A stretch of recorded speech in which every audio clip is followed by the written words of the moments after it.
Hi, it's Sharma, author of The Leader Who Had No Title, and this video is all about how to think like a superhero. So you make this year the year that you change the game, the year that you transcend your doubts and do your dreams.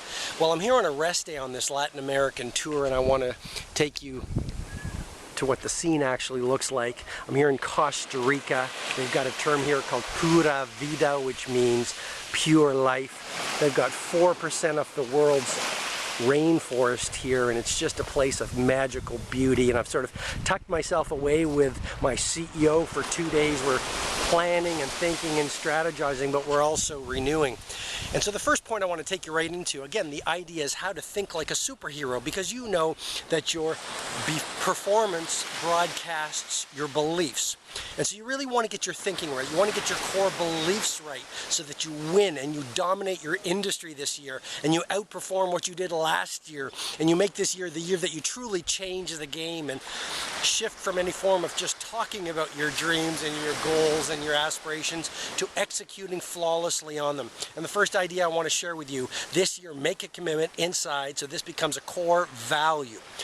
Adore mastery, abhor mediocrity. Just make mastery your way of being, and don't let any form of mediocrity, whether it's in your language or your work performance or your influences or the people you surround yourself with or your thoughts, just don't let any form of mediocrity infuse any one of your days.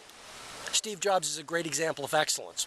When he was a young boy, he was painting a fence with his father, and he learned a lesson that really changed the way that he lived.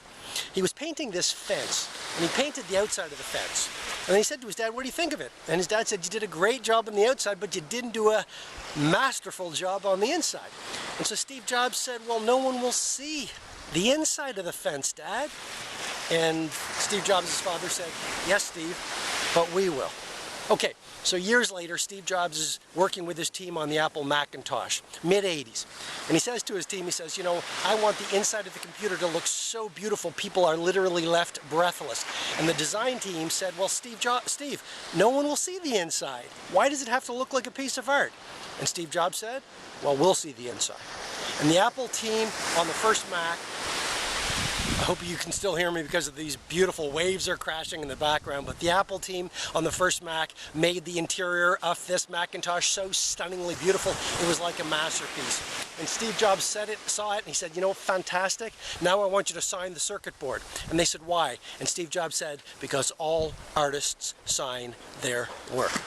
So, your standards and your commitments determine the way that you live. And I just want you to raise your standards to a point where literally you see yourself as someone who just plays at mastery this year in terms of every single thing you touch. And don't let any form of mediocrity infect your thinking. I mean, there are a lot of mind viruses out there, like "I am average," or "genius is the realm of genetics, not practice," or "the world is a difficult place." No, the world is a fantastic place. People are essentially good. And this is the best time in the history of business to be world-class in your business. While other people are frightened about the recession, don't participate in it. Make this the year that you make your fortune. Make this the year that you take your business to a whole new level of wealth. Make this the year that you become iconic. Make this the year that you make history. So again, lesson number 1, adore mastery, abhor mediocrity. Well, welcome to my hotel room. I'm in Asuncion, Paraguay. This is a remarkable place, the second fastest growing country in the world after Qatar.